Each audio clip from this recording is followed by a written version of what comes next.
Bismillahirrahmanirrahim. Assalamualaikum warahmatullahi wabarakatuh. Salam sejahtera bagi kita semua.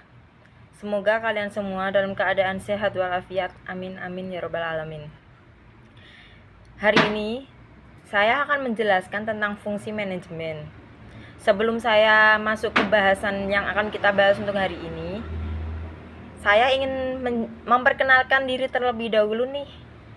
Yang pertama, perkenalkan, nama saya adalah Friska dari Universitas Muhammadiyah Semarang, Fakultas Ekonomi, Prodi S1 Manajemen, kelas A1 dengan E2A 021033. Nah, sebelum kita masuk ke bahasan apa sih fungsi manajemen itu sendiri, saya akan menjelaskan terlebih dahulu nih, apa sih itu manajemen? Nah, manajemen ini berasal dari bahasa Perancis. Manajemen yang berarti seni untuk mengolah, mengatur, sedangkan secara universal berarti proses kerjasama antar individu dan kelompok yang bertanggung jawab atas tujuan ekonomi melalui prinsip operasi perusahaan.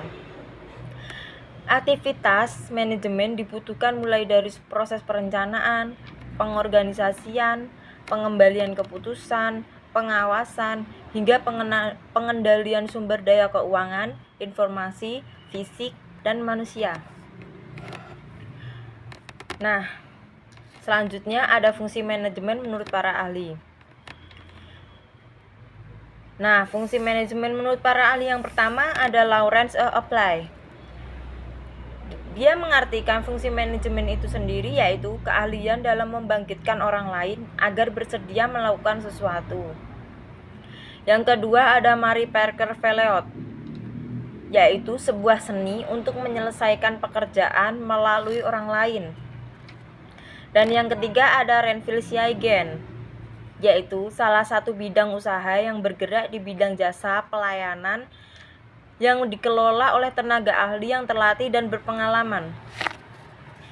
Yang ketiga ada Frederick Winslow Taylor, yaitu seni mengetahui apa yang harus dilakukan dan melihat bahwa itu dilakukan dengan cara sebaik-baik mungkin. Nah, selanjutnya ada unsur-unsur manajemen. Nah, unsur-unsur manajemen ini ada 6. Yang pertama ada manusia. Manusia yaitu faktor paling utama dalam manajemen. Dengan kata lain, proses kerja tidak akan terjadi bila tidak adanya manusia di dalamnya.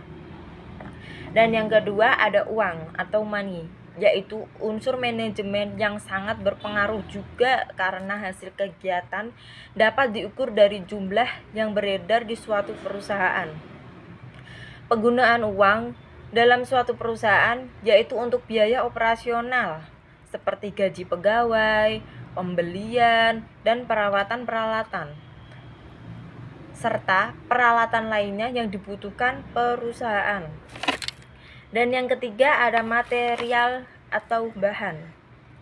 Material itu sendiri dibutuhkan untuk ketersediaan bahan baku atau material yang sangat vital dalam proses produksi. Tanpa material, perusahaan tidak bisa mengolah sesuatu yang diinginkan, yang dijual. Dan yang keempat ada mesin, untuk melakukan pekerjaan yang sulit menjadi lebih mudah dan cepat. Penggunaan mesin akan meningkatkan hasil dan keuntungan serta membuat proses kerja menjadi lebih efektif dan efisien. Dan yang kelima ada metode. Metode yaitu kerja dapat berjalan dengan efektif dan efisien bila dilakukan dengan metode yang tepat. Suatu metode kerja harus mempertimbangkan sasaran, fasilitas, waktu, uang, dan kegiatan bisnis. Dan yang terakhir ada pasar. Pasar yaitu elemen yang sangat penting juga. Tanpa adanya pasar, pemasaran barang tidak akan laku terjual. Nah, selanjutnya ada 4 fungsi manajemen. Kita masuk ke inti bahasan yang utama nih. Yang fungsi-fungsi manajemen itu ada 4. Yang pertama ada planning, organizing, actuating, dan controlling. Nah, kita bahas satu persatu ya, teman-teman. Yang pertama ada planning atau perencanaan. Planning merupakan langkah awal yang dapat mempengaruhi aktivitas perusahaan untuk kedepannya. Nah, kegiatan fungsi planning nih ada menentukan tujuan serta perusahaan, menyusun strategi untuk mencapainya. Yang ketiga, menetapkan berbagai sumber daya yang mungkin dibutuhkan. Dan yang keempat, menentukan standar keberhasilan selama proses mencapainya tujuan tersebut. Nah, syarat fungsi planning. Yang pertama, ada tujuannya yang jelas, bersifat sederhana, fleksibel, mengikuti perkembangan yang ada, adanya keselarasan yang tanggung jawab dan tujuan di setiap bagiannya. Yang kelima, ada meliputi analisis di setiap detail pekerjaan. Dan yang terakhir, dapat memanfaatkan segala sesuatu yang ada secara efektif. Nah, fungsi dari planning itu sendiri ada memudahkan proses pengawasan, menjadi acuan dan panduan dasar jalannya kegiatan, menghindari kesalahan yang mungkin terjadi, dan yang terakhir ada jalannya tugas dan kegiatan akan lebih terorganisir di setiap sektornya. Baik, selanjutnya ada proses-proses planning. Nah, yang pertama ada top level planning, yaitu perencanaan jenjang atas yang mengajukan panduan umum, pengambilan keputusan, rumusan, tujuan, hingga petunjuk penyelesaian secara menyeluruh. Yang kedua ada middle level planning, yaitu perencanaan jenjang menengah yang fokus dalam penyiapan berbagai teknik yang akan ditempuh untuk mewujudkan rencana tujuan. Yang terakhir ada low level planning, yaitu perencanaan jenjang bawah yang mengacu pada aktivitas operasional perusahaan. Oke, selanjutnya, nah contoh dari planning nih. Perusahaan A bergerak di bidang penjualan pakaian. Perusahaan ini dibentuk dengan tujuan memperoleh profit dan mengenalkan produk dalam negeri. Strategi yang dilakukan ialah dengan memaksimalkan promosi dan memilih bahan berkualitas untuk pakaiannya. Perusahaan A juga menentukan desain pakaian, warna, dan bahan yang diperlukan. Oke, kita masuk ke yang organizing atau pengorganisasian nih. Organizing merupakan rangkaian aktivitas pembagian tugas yang akan dikerjakan serta proses pengembangan struktur organisasi yang sesuai tujuan perusahaan. Selanjutnya ada unsur fungsi organizing, yaitu kegiatan yang diorganisir dilakukan semata-mata untuk mencapai tujuan. Dan yang kedua, adanya implementasi dari rencana kegiatan yang telah ditetapkan. Dan yang ketiga, ada pengarahan sekelompok individu untuk saling bekerja sama.